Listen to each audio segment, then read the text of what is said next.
Dear students, इस video में आप पढ़ेंगे electrolysis and electrolytic cell, Faraday's laws, process of electrolysis in certain ionic compounds and solutions के बारे में। इलेक्ट्रोलिसिस एक प्रोसेस होती है बच्चों, जिसमें इलेक्ट्रोलाइट डिकम्पोज होता है जब हम उससे इलेक्ट्रिसिटी पास करते हैं। इलेक्ट्रोलाइट्स जनरली अपनी एक्वस सॉल्यूशन की फॉर्म में या मोल्टन फॉर्म में इलेक्ट्रिसिटी को कंडक्ट करते हैं। तो इलेक्ट्रोलिसिस सिंपली क्या है? पैसेज ऑफ इलेक्ट्रिसिटी होता है किसी इलेक्ट्रोलाइट से, जिसमें कि इलेक्ट्रोलाइट डिकम्पोज होता है, यानी इलेक्ट्रोलाइट के अंदर कुछ रिएक्शंस होती हैं।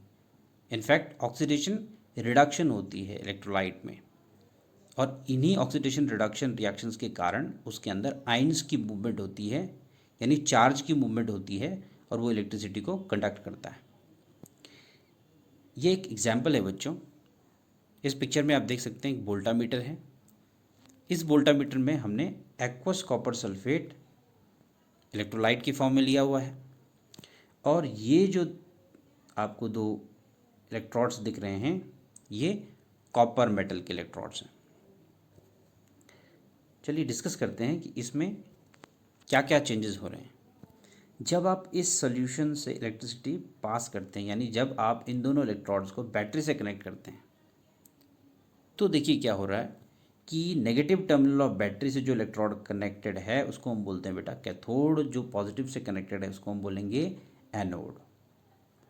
नेगेटिव टर्मिनल इलेक्ट्रॉन देता है, और ये इलेक्ट्रॉन जब इस इलेक्ट्रोड के ऊपर आते हैं तो copper two positive ion solution से उन इलेक्ट्रॉन्स को गेन करते हैं और रिड्यूस होते हैं। जबकि इस इलेक्ट्रोड पे ऑक्सीडेशन हो रही है। यहाँ पर जो कॉपर एटम हैं इस इलेक्ट्रोड के, they lose electron, they become copper two positive and they go into the solution. तो आपने देखा कि कैथोड पे रिडक्शन हो रही है और एनोड पे ऑक्सीडेशन हो रही है, यानी ऑक्सीडेशन और रिडक्शन रिएक्शंस के कारण यहाँ पर आयंस की मूवमेंट हो रही है, चार्ज की मूवमेंट हो रही है, और उसी से ये इलेक्ट्रोलाइट इलेक्ट्रिसिटी को कंडक्ट कर रहा है। एट द सेम टाइम ध्यान दीजिए कि इलेक्ट्रोलाइट डिकम्पोज हुआ है, यानी कॉपर टू पॉजिटिव आयन जो इलेक्ट्रोलाइट के थे वो किस में चेंज हो गए? कॉपर सॉलिड में चेंज हो गए। क्योंकि यहाँ पे जो ये एनोड है वो कॉपर का ही इलेक्ट्रोड है, इसलिए कॉपर टू पॉजिटिव जो है वो सॉल्यूशंस में आ रहे हैं। अगर हमारे पास यहाँ पर कोई और इलेक्ट्रोड होता तो कुछ और रिएक्शन होती। तो यहाँ पर एक्चुअली इलेक्ट्रोलाइट डिकम्पोज होता है। अभी हम एक और एग्जाम्पल लेंगे, उससे आपको ये और क्लियर होगा। नेक्स्ट एग्जाम्पल ले लेते हैं बच्चों, मोल्टन सोडियम क्लोराइड का।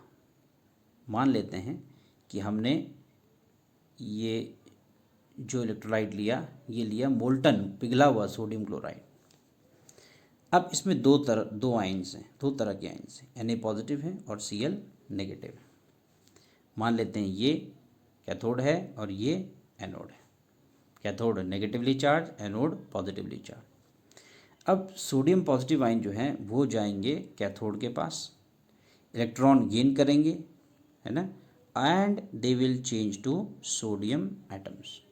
वेर एज ये जो क्लोराइड है they will go to anode, they will lose electrons, right. Chloride ions will lose electrons and they will become Cl atoms. Cl atoms फिर आपस में कंबाइन करके Cl2 गैस बना देंगे। So at anode there will be production of Cl2 gas, whereas at cathode there will be production of sodium। तो आपने देखा इसमें कि डिकम्पोजिशन हो रही है, और वो हो रही है in the form of reactions which are oxidation and reduction. तो कैथोड पे हो रही है बेटा आपकी रिडक्शन, एनोड पे हो रही है ऑक्सीडेशन। ठीक है, तो ये एक तरह की डिकम्पोजिशन इलेक्ट्रोलाइट की आप देख रहे हैं by the passage of electricity, जिसके कारण इलेक्ट्रोलाइट ने इलेक्ट्रिसिटी को कंडक्ट किया। इसी को हम बोलते हैं इलेक्ट्रोलिसिस। सो यहाँ पर आपने देखा कि इसके अंदर भी ऑक्सीडेशन और रिडक्शन रिएक्शन हो रही, और जो मैंने अब दूसरी एग्जांपल डिस्कस की वहाँ पे भी आपने देखा था कि मोल्टन सोडियम क्लोराइड में भी ऑक्सीडेशन और रिडक्शन रिएक्शन हो रही है। तो इन्हीं रिएक्शंस के कारण इलेक्ट्रोलाइट इलेक्ट्रिसिटी को कंडक्ट कर पा रहा है। फैराडेज लॉज ऑफ बारे में, तो चलिए पढ़ते हैं कि फैराडेज का फर्स्ट लॉ और सेकंड लॉ क्या है। फैराडेज का फर्स्ट लॉ क्या कहता है बच्चों कि the amount of any substance deposited और liberated at any electrode during electrolysis is directly proportional to the quantity of electricity passed through the electrolyte. इसका मतलब ये है, देखेंगे यहाँ से आप इलेक्ट्रिसिटी को फ्लो करवा रहे हैं, करंट इस बैटरी से, तो जितना ज़्यादा आप इसके अंदर करंट फ्लो करवाएंगे, जितना ज़्यादा इलेक्ट्रिसिटी इस सोल्यूशन से फ्लो करवाएंगे, उतना ज़्यादा यहाँ पर जो है वो सब्सटेंस डिपॉजिट होगा या सब्सटेंस लाइब्रेट होगा। यही है आपका फैराडे का फर्स्ट लॉ। तो फैराडे का फर्स्ट लॉ क्या कह रहा है कि जितना ज़्यादा आप इलेक्ट्रिसिटी फ्लो करवाएंगे उतना ज़्यादा आपका सब्सटेंस डिपॉजिट या लाइब्रेट होगा एट अ पर्टिकुलर इलेक्ट्रोड। अब हम W जो है मान लेते हैं अमाउंट ऑफ सब्सटेंस डिपॉजिटेड और liberated at any electrode, and Q मान लेते हैं इलेक्ट्रिसिटी को जो हमने उस सॉल्यूशन से फ्लो करवाई या पास करवाई। तो W is directly proportional to Q। This is Faraday's first law. अब यहाँ पर हम इसको मैथमेटिकली थोड़ा डिफरेंट तरह से लिख लेते हैं। W is equal to Z Q. यहाँ पे जो Z है बच्चों वो उसको हम कहते हैं इलेक्ट्रोकेमिकल इक्विवेलेंटी, कांस्टेंट ऑफ प्रोपोर्शनैलिटी, और Q को हम लिख सकते हैं I इंटू टी, ये आप जानते हैं। तो अगर हम I की जगह पे क्या रख दें 1 एम्पेयर रख दें और T की जगह 1 सेकेंड रख दें, यानी अगर हम करंट को 1 एम्पेयर लें और टाइम को 1 सेकेंड लें तो हम Z को बहुत आसानी से डिफाइन कर सकते हैं। उस कंडीशन में जो W है और Z वो इक्वल हो जाएंगे, यानी किसी भी सब्सटेंस का इलेक्ट्रोकेमिकल इक्विवेलेंट होता है उसका उतना मास लाइब्रेट या डिपॉजिट जो हुआ जब हमने उस सब्सटेंस के जो कि इलेक्ट्रोलाइट फॉर्म में था उस सब्सटेंस के इलेक्ट्रोलाइट फॉर्म में जो है उससे 1 एम्पेयर करंट पास किया 1 सेकेंड के लिए, राइट। हम इसको दोबारा समझ लेते हैं। देखिए पीछे देखिए, अब आपने सपोज हमें कॉपर का इलेक्ट्रोकेमिकल इक्विवेलेंट देखना है, तो आप देखिए यहाँ पे अगर आप 1 एम्पियर करंट पास करें फॉर 1 सेकेंड, या आप ये भी कह सकते हैं कि चार्ज जो है 1 कूलम पास करो, 1 कूलम पास करने पर यहाँ पर कॉपर का कितना मास डिपॉजिट होता है उसी मास को आप मान लेंगे Z, ठीक है। तो आप कैलकुलेट कर सकते हैं इजीली, ठीक है। तो आई होप आपको समझ में आया होगा Z किसको बोलेंगे, ठीक है। चलिए तो I repeat, Faraday's first law क्या है, it simply relates the mass of a substance liberated और deposited at an electrode with the amount of charge or electricity passed through the electrolyte, okay. चलिए नेक्स्ट देखेंगे Faraday's second law of electrolysis. This law states that when same quantity of electricity is passed through different electrolytic solutions connected in series, the weights of substances produced at the electrodes are directly proportional to their chemical equivalent weights। इसका मतलब ये है बच्चों कि अगर हम कई solutions को सीरीज में कनेक्ट करते हैं और उनसे same amount of electricity pass करते हैं, ओबियसली आप जानते हैं कि जब हम किसी चीज़ कुछ चीज़ों को सीरीज़ में कनेक्ट करते हैं तो उनसे same amount of electricity flow होती है। तो अगर हम इलेक्ट्रोलाइटिक सॉल्यूशन को इस तरह से कनेक्ट करें कि उनसे same amount of electricity flow करें तो उनमें जो इलेक्ट्रोड्स होंगे, ये देखिए जो इलेक्ट्रोड्स हैं उनके ऊपर जो सब्सटेंस लाइब्रेट या डिपॉजिट होंगे उनका अमाउंट यानी उनका जो मास है वो डिपेंड करेगा उनकी इक्विवेलेंट मास के ऊपर, इक्विवेलेंट मास के ऊपर डिपेंड करेगा। जिसका जितना ज़्यादा इक्विवेलेंट मास होगा वो उतना ज़्यादा डिपॉजिट या लिबरेट होगा। तो इसको हम एक एग्जांपल से समझते हैं बच्चों। मान लेते हैं कि हमने 2 फैरेड इलेक्ट्रिसिटी पास की इन तीनों से, 2 फैरेड, ठीक है। अब ये पता करने की कोशिश करते हैं कि इनका कितना कितना मास डिपॉजिट होगा 2 फैरेड इलेक्ट्रिसिटी पास करके। तो देख लेते हैं पहले ये हैं क्या क्या हम कौन कौन से इलेक्ट्रोलाइट्स ले रहे हैं। तो हम यहाँ पे 3 इलेक्ट्रोलाइट्स ले रहे हैं, यानी 3 वोल्टामीटर हैं। इस वोल्टामीटर में आपके पास सिल्वर नाइट्रेट है और इलेक्ट्रोड सिल्वर के हैं। इसमें कॉपर सल्फेट है और इलेक्ट्रोड्स दोनों कॉपर के हैं। इसमें गोल्ड क्लोराइड है और दोनों इलेक्ट्रोड्स गोल्ड के हैं। ठीक है, तो जैसे आपने सबसे पहले वाले केस में देखा था, जो हमने डिस्कस किया था एग्जाम्पल इलेक्ट्रोलिसिस का, है ना, कॉपर यहाँ पे डिपॉजिट हो रहा है, यहाँ से डिज़ोल्व हो रहा है। बस यही होगा उन तीनों केसेस में। यहाँ पे सिल्वर डिज़ोल्व होगा, यहाँ पे वो डिपॉजिट होगा। यहाँ से कॉपर डिज़ोल्व होगा, जो कि हम डिस्कस कर चुके हैं, यहाँ पे वो डिपॉजिट होगा। यहाँ से गोल्ड डिज़ोल्व होगा, यहाँ पे वो डिपॉजिट होगा। क्योंकि नेगेटिव टर्मिनल जो है बैटरी का, इससे भी कनेक्टेड है, इससे भी कनेक्टेड है, इससे इनफैक्ट जो है, जब आप इसको इस तरीके से सीरीज़ में डाल रहे हैं तो एक एंड पॉजिटिव है, दूसरा नेगेटिव, फिर ये पॉजिटिव, ये नेगेटिव, ये पॉजिटिव, वो नेगेटिव। तो जो नेगेटिव आपके पास इलेक्ट्रोड है उस पर रिडक्शन होनी है, जो पॉजिटिव इलेक्ट्रोड है उस पर ऑक्सीडेशन होनी है। तो उसके अकॉर्डिंग मैंने आपको अभी बताया कि कहाँ पर इलेक्ट्रोड जो है वो डिज़ोल्व हो रहा है सोल्यूशन में और कहाँ पर इलेक्ट्रोड के ऊपर डिपॉजिशन हो रही है। तो देखिए, अगर हम 2 फैरेड इलेक्ट्रिसिटी पास करते हैं तो सिल्वर का कितना अमाउंट डिपॉजिट होगा। देखिए सिल्वर का, अगर आप देखिए सिल्वर का जो आयन है वो Ag पॉजिटिव होता है, तो उसके लिए देखिए एक इलेक्ट्रॉन से आप उसको क्या कर सकते हैं, रिड्यूस कर सकते हैं। यानी 1 फैरेड इलेक्ट्रिसिटी चाहिए सिल्वर का 1 मोल ऑब्टेन करने के लिए, जिसका मास होता है 107.87। तो 2 फैरेड जो है वो कितना सिल्वर प्रोड्यूस करेगी, वो प्रोड्यूस करेगी 107.87 दैट इज़ 215.74 ग्राम। इसी तरीके से कॉपर का एक एटम Cu2 पॉजिटिव फॉर्म में है, आयनिक फॉर्म में है, उसको 2 इलेक्ट्रॉन चाहिए रिड्यूस होने के लिए, यानी 2 फैरेड इलेक्ट्रिसिटी चाहिए आपको 1 मोल ऑफ कॉपर ऑब्टेन करने के लिए, और 63.5 ग्राम कॉपर प्रोड्यूस करने के लिए। ठीक है, 1 मोल कॉपर प्रोड्यूस करने के लिए कितना चाहिए, 2 फैरेड। तो इतना 63.5 ग्राम जो है आपको कॉपर मिलेगा अगर आप 2 फैरेड इलेक्ट्रिसिटी पास करेंगे। सिमिलरली गोल्ड के लिए देखिए, गोल्ड के लिए आपको क्या चाहिए, गोल्ड का एक एटम जो आयनिक फॉर्म में वो Au3 पॉजिटिव फॉर्म में है, यानी आपको 3 इलेक्ट्रॉन चाहिए उसको रिड्यूस करने के लिए। इट मीन्स 3 फैरेड इलेक्ट्रिसिटी चाहिए 1 मोल गोल्ड ऑब्टेन करने के लिए। It means 197 gram gold obtain करने के लिए आपको 3 फैरेड इलेक्ट्रिसिटी चाहिए। तो 2 फैरेड इलेक्ट्रिसिटी जो आप पास कर रहे हैं उसमें गोल्ड कितना प्रोड्यूस होगा, 197/3 × 2 दैट इज़ 131.3 ग्राम। अब देखिए सिल्वर जो है 2 फैरेड इलेक्ट्रिसिटी से इतना प्रोड्यूस हुआ 215.74, कॉपर 63.5, गोल्ड 131.3।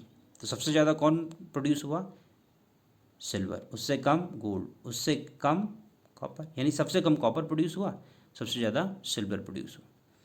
अब हम इनके इक्विवेलेंट मासेस को देख लेते हैं। इक्विवेलेंट मास क्या होता है बच्चों, कैसे निकालते हैं, molar mass divided by charge on the ion of a substance.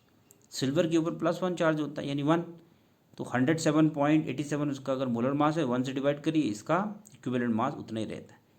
Similarly आप कॉपर के लिए निकाल सकते हैं 63.5 डिवाइड बाई 2, बिकॉज के ऊपर Cu2 पॉजिटिव 2 चार्ज है। ऐसे गोल्ड के लिए 197 डिवाइडेड बाई 3 कर सकते हैं, तो आपके पास आ जाएगा 65.66। अगर आप देखें इनका decreasing order of equivalent masses, तो आपको इस तरह से दिखेगा, सिल्वर का सबसे ज़्यादा, उससे कम कॉपर का, उससे कम गोल्ड का, और सबसे कम कॉपर का। और जो आपको मास यहाँ पर मिले हैं, देखिए ये मास, ये मास, ये मास, इनका अगर आप ऑर्डर देखें तो ये भी इसी ऑर्डर में है, सिल्वर से कम गोल्ड, से कम कॉपर, यानी कॉपर सबसे कम मिला आपको, गोल्ड सबसे कॉपर सबसे कम मिला आपको, और सिल्वर सबसे ज़्यादा मिला आपको। तो क्योंकि ये दोनों ऑर्डर एक जैसे हैं, तो आप यहाँ पर ये कंक्लूज़न निकाल सकते हैं कि जो मास है यहाँ पर सब्सटेंसेस के, राइट, जो कि सीरीज़ में कनेक्टेड थे, वो जो प्रोड्यूस हुए हैं वो एक्चुअली प्रोड्यूस हुए हैं on the basis of their equivalent mass, यानी mass of substances produced here are directly proportional to their equivalent masses. तो इक्विवेलेंट मास के प्रोपोर्शनल है। तो एक बार दोबारा स्टेटमेंट देख लीजिए, क्या कहता है स्टेटमेंट, कि when same amount of electricity is pass through different electrolytic solution. अब आपने यहाँ पे डिफरेंट इलेक्ट्रोलाइटिक सोल्यूशन लिए, silver nitrate, copper sulphate, gold chloride. ठीक है। तो जब डिफरेंट इलेक्ट्रोलाइटिक सोल्यूशन को जिनको आपने सीरीज में कनेक्ट किया है सेम करंट आप पास करवाते हैं, तो सब्सटेंसेस के जो वेट्स प्रोड्यूस होते हैं, जो मासेस प्रोड्यूस होते हैं, वो एक्चुअली किसके अकॉर्डिंग प्रोड्यूस होते हैं? उनके इक्विवेलेंट मास के अकॉर्डिंग प्रोड्यूस होते हैं, यानी directly proportional to their chemical equivalent weights या केमिकल इक्विवेलेंट मासेस। तो ये देखिए, यही हमने यहाँ पर वेरीफाई किया। नेक्स्ट देखिए, इलेक्ट्रोलिसिस पढ़ते हैं डिफरेंट सब्सटेंसेस का। पहले पढ़ते हैं बच्चों इलेक्ट्रोलिसिस ऑफ वाटर। सेटअप इस तरीके का होता है, हेल्महोल्ट्ज ट्यूब बोलते हैं इसको। यहाँ पे जो इलेक्ट्रोड्स लिए हैं वो ग्रेफाइट इलेक्ट्रोड्स हैं। अब आप देखेंगे कि जब आप इलेक्ट्रिसिटी पास करते हैं वाटर के अंदर, जो कि थोड़ा सा एसिडिफाइड है या अल्कलाइन है, क्योंकि आप जानते हो प्योर वाटर इलेक्ट्रिसिटी को कंडक्ट नहीं कर पाता है, तो इसमें थोड़ा इम्प्योरिटी डालनी पड़ती है इसकी आयनिक प्रोडक्ट को बढ़ाने के लिए, ताकि इलेक्ट्रिसिटी कंडक्ट करे। तो देखिए, ये कैथोड है और ये एनोड है। कैथोड पे रिडक्शन होती है बच्चों, तो वाटर जो है वो इस फॉर्म में होता है, आयनिक फॉर्म में, H पॉजिटिव और OH नेगेटिव। इसमें से H पॉजिटिव क्या करेगा, कैथोड के ऊपर रिड्यूस हो जाएगा and it will become H2। Anode पे अगर आप देखेंगे तो OH नेगेटिव जो है वो ऑक्सीडाइज होगा, और ऑक्सीडेशन में देखिए क्या हो रहा है, OH प्रोड्यूस हो रहा है। तो जो ये OH हैं वो वाटर और ऑक्सीजन बनाएंगे, यानी यहाँ पर जो ऑक्सीजन गैस प्रोड्यूस हो रही है वो बबल अप होकर ऊपर इधर आएगी, और यहाँ पर जो हाइड्रोजन प्रोड्यूस हो रही है वो बबल अप होकर ऊपर जाएगी, और यहाँ पर हाइड्रोजन बन जाएगी या हाइड्रोजन कलेक्ट हो जाएगी ऊपर। अच्छा देखिए, तो आप देख रहे होंगे कि ये हाइड्रोजन जो का जो स्पेस है ये डबल है कंपेयर टू ऑक्सीजन के स्पेस से, यानी यहाँ पर हाइड्रोजन और अगर आप ऑक्सीजन का वॉल्यूम कंपेयर करेंगे तो 2:1 में होता है, क्योंकि अगर आप 2H2O को देखिए तोड़ करके देखिए तो क्या बन जाएगा, 2H2 + O2, यानी हाइड्रोजन का वॉल्यूम डबल होता है कंपेयर टू ऑक्सीजन। तो ये है बच्चों इलेक्ट्रोलिसिस ऑफ वाटर। तो वाटर के इलेक्ट्रोलिसिस में आपको दो प्रोडक्ट मिलते हैं, कैथोड पे आपको मिलता है हाइड्रोजन और एनोड पे आपको मिलता है oxygen. Electrolysis of aqueous sodium chloride. Aqueous sodium chloride में ये आयन्स होते हैं बच्चों, सोडियम पॉजिटिव क्लोराइड आयन होता है, H पॉजिटिव और OH नेगेटिव। कैथोड पे होती है रिडक्शन।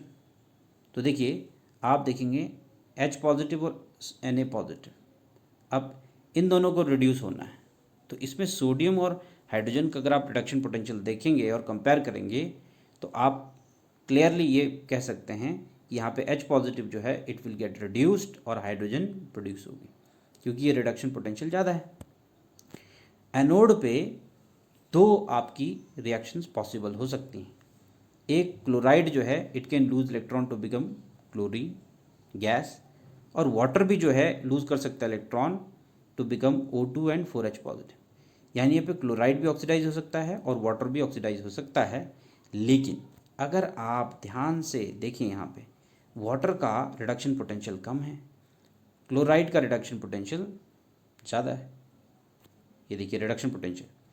तो आप ये कह सकते हैं यहाँ पे कि ये जो मैंने हाईलाइट की हुई रिएक्शन, यानी वाटर का जो ऑक्सीडेशन है वो पॉसिबल है, क्योंकि इसका रिडक्शन पोटेंशियल कम है। लेकिन एक्चुअली होता नहीं है बच्चों ऐसा।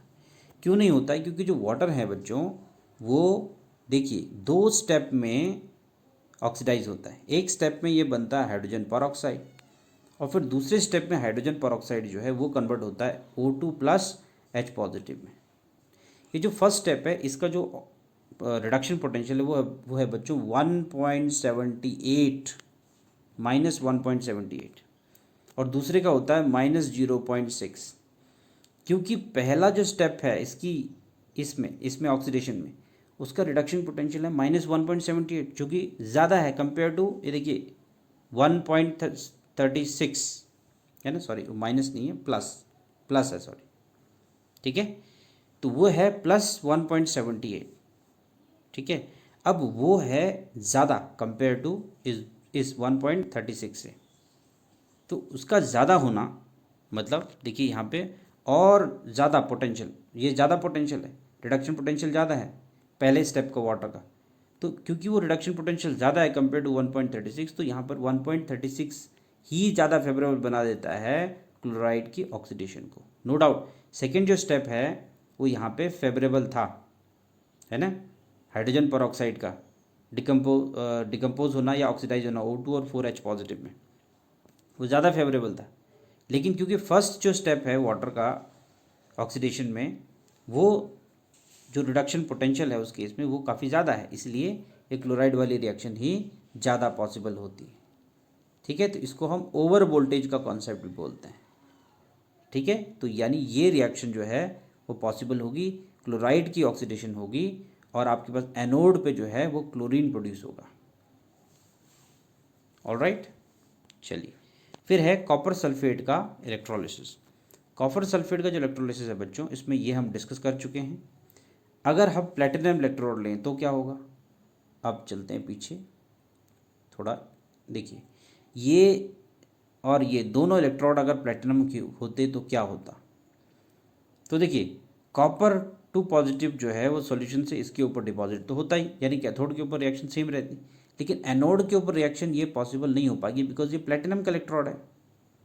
तो यहाँ पर रिएक्शन क्या होगी, अब यहाँ पर जो है इसके अंदर जो वाटर प्रेजेंट है वो होगा बच्चों ऑक्सीडाइज। ठीक है, ये देखिए एनोड पे वाटर जो है वो ऑक्सीडाइज होगा, it will give O2 and 4H positive. तो थोड़ा सा रिएक्शन में चेंज है। नेक्स्ट है electrolysis of sulphuric acid. Sulphuric acid जो है आप डाइल्यूट लें चाहे कॉन्सेंट्रेटेड, उसमें वाटर तो होगा ही, तो उसमें ये आइंस हो सकते हैं, ये देखिए H positive, SO4 2 negative, OH negative. तो कैथोड के ऊपर नो डाउट H पॉजिटिव जो है it will gain electron and will become hydrogen, both the cases में, चाहे आप डाइल्यूट सल्फ्यूरिक एसिड लें चाहे कॉन्सेंट्रेटेड सल्फ्यूरिक एसिड लें। लेकिन देखो बच्चों, एनोड के ऊपर जो रिएक्शन है उनमें थोड़ा सा डिफरेंस होगा डाइल्यूट और कॉन्सेंट्रेटेड सल्फ्यूरिक एसिड के लिए। ऐसा क्यों, देखिए अगर आप डाइल्यूट सल्फ्यूरिक एसिड लेंगे बच्चों तो उसमें वाटर बहुत ज़्यादा होगा, वाटर ज़्यादा होने से OH नेगेटिव आइंस ज़्यादा होंगे, तो OH नेगेटिव आइंस क्या करेंगे, ऑक्सीडाइज हो जाएंगे और आपको मिलेगा वाटर और ऑक्सीजन। जबकि जब कॉन्सेंट्रेटेड सल्फ्यूरिक एसिड होगा तो आपके पास SO4 2 नेगेटिव आइंस ज़्यादा होंगे, और इनके ज़्यादा होने से क्या होगा, SO4 2 negative will get oxidise to produce H2OH 2 negative ions, जिसको हम बोलते हैं पर ऑक्सो डाइसल्फेट। ठीक है, यानी वो फर्दर H पॉजिटिव से कंबाइन करके यहाँ पर इलेक्ट्रोलिसिस का जो प्रोडक्ट मिलेगा आपको मिलेगा पर ऑक्सो डाइसल्फ्यूरिक एसिड, यानी H2H2O8। तो यहाँ पे कॉन्सेंट्रेशन जो है वो मैटर कर रही है। अगर डाइल्यूट है तो एनोड के ऊपर ऑक्सीजन प्रोड्यूस हो रहा है, और अगर सल्फ्यूरिक एसिड कॉन्सेंट्रेटेड है तो वहाँ पर ऑक्सो डाइसल्फ्यूरिक एसिड प्रोड्यूस हो रहा है। एक न्यूमेरिकल है बच्चों, देखिए कॉपर सल्फेट का जो सोल्यूशन है उसमें हम 10 मिनट तक 1.5 एम्पेयर करंट पास कर रहे हैं। तो पूछा ये जा रहा है कि बताइए कितना कॉपर जो है वो डिपॉजिट होगा इलेक्ट्रोड के ऊपर। तो करंट आपको गिवन है, टाइम गिवन है, टाइम को सेकंड में कन्वर्ट कर लीजिए, इससे आप चार्ज निकाल सकते हैं Q, जो कि निकलेगा 900 कूलम। यानी अब आपने निकाल दिया कि आपने कितना चार्ज जो है वो फ्लो करवाया है इलेक्ट्रोलाइटिक सोल्यूशन से। ओके, अच्छा, जब आपने चार्ज जो है वो निकाल दिया तो आपको पता है इसको देखिए कि कॉपर 2 पॉजिटिव आयन को 2 इलेक्ट्रॉन चाहिए कॉपर बनने में, यानी रिडक्शन के लिए 2 इलेक्ट्रॉन चाहिए, यानी 1 mole copper that is 63.56 gram copper produce करने के लिए आपको 2 फैरेड चार्ज चाहिए। 2 फैरेड किसके बराबर होता है, 2 इंटू 96500 कूलम। तो 900 कूलम कितना कॉपर प्रोड्यूस करेगा वो आप निकाल सकते हैं, 63.56 divided by 2 into 96500 whole into 900, जो कि निकल जाएगा 0.296 ग्राम। इसी तरह के और भी क्वेश्चंस आपके पास आ सकते हैं और आपको कुछ फॉर्मूलाज याद रखने हैं। जैसे एक बिगनिंग में फैराडेज फर्स्ट लॉ का फॉर्मूला है, फिर ये Q is equal to I into T वाला फॉर्मूला है, और थोड़ा सा आपको स्टोक्योमेट्रिक जो है रिएक्शंस उनका थोड़ा सा नॉलेज होना चाहिए, आप न्यूमेरिकल्स आसानी से निकाल सकते हैं। Thank you.